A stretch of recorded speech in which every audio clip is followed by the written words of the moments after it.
Located in the Indonesian island of Java, Borobudur is the largest Buddhist monument in the world. Although not much of Borobudur's ancient history is known, historians say a king of the Shailendra dynasty began its construction around 800 AD. He later turned Borobudur over to the Buddhist monks. The Shailendra dynasty was cousins with the Chandela dynasty, whose roots was in India and the Hindu religion. The Shailendra dynasty eventually moved to Indonesia, bringing with them small Hindu influences which can be found in Borobudur's symbolic structure. Borobudur has a certain extraordinaire to it. 2 million andesite stones, or volcanic rocks, stand 42 meters high and 123 meters wide. The structure contains no inner rooms, rather only a 3-mile-long outdoor pathway wraps around its step pyramid shape.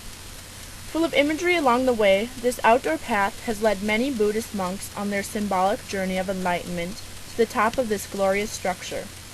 From its beginning 1,200 years back through its 100 years of past use, to its rediscovery almost 200 years ago, and the current restoration efforts, Borobudur is a beautiful structural symbol of Buddhist life. It's no wonder that some consider Borobudur the 8th wonder of the world. Borobudur can be technically termed as the mountain which is terraced in successive stages, or more generally, kings of the accumulation of earth.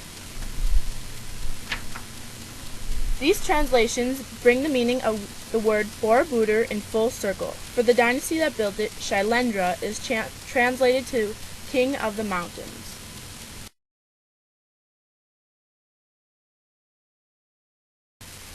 Borobudur is labeled as a candi.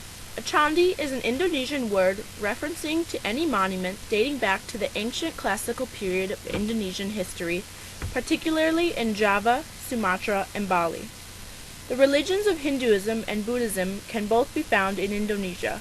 Thus, any religious monument found in Indonesia, whether it is of one religion or the other, may be known as a candi. However, most Hindu candi sanctuaries were built by a ruler to propagate a memory of his own life, whereas most Buddhist candi sanctuaries were built on the acts of faith, particularly Mahayana Buddhism in central Java, where Borobudur is found. Nonetheless, it can be said that because both religions flourished in the same general area of Indonesia, each had small influences upon each other. Most of the candi sanctuaries in Indonesia were built on hillsides. Borobudur, the largest of all the candi, rests on an artificial hill. The structure built upon the hill consists of a series of stone steps leading to the top where an offering or worshipping platform is found.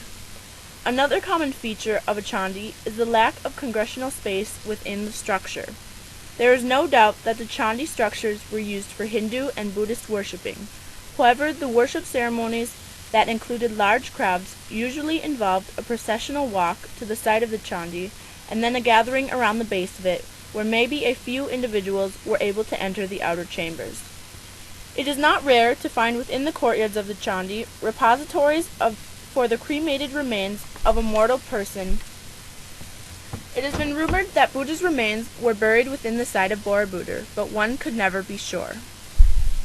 As to the details of the foundation of Borobudur itself, the step pyramid shape of Borobudur has a total of 9 terrace levels. These 9 levels are split into 3 groups, which each symbolize Buddhism's 3 spiritual phases in a human's levels of existence. The bottom level represents Kamadhatu, the sphere of desire.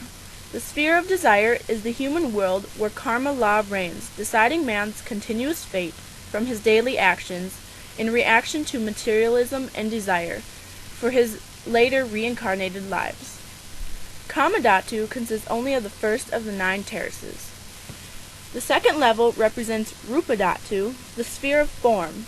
This sphere is where worldly temptations are conquered. However, man is still bound to worldly name and form here. Rupadhatu consists of 4 of the 9 terrace levels and is square in shape. The third level is Arupadhatu, the sphere of formlessness, which is the highest level of human existence.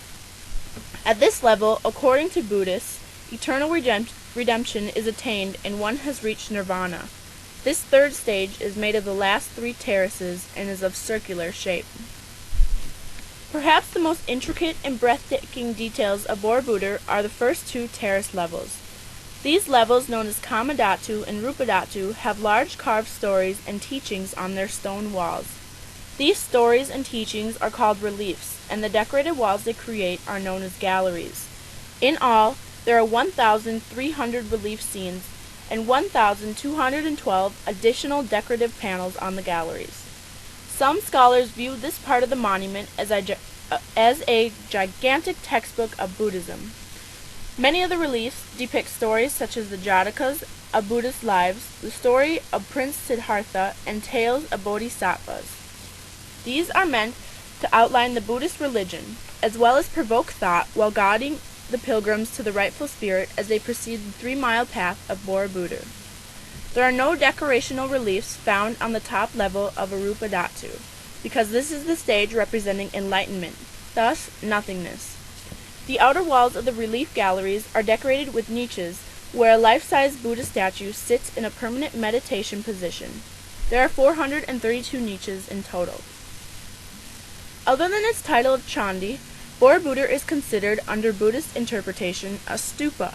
The word stupa is thought to have its derivative in the Sanskrit root stu, meaning to praise, and is a dome-shaped monument used to house Buddhist relics or to commemorate significant facts of Buddhism. The origin of the word may not be Buddhist because it dates back to more than 2000 BC. However, the great Buddha was known to have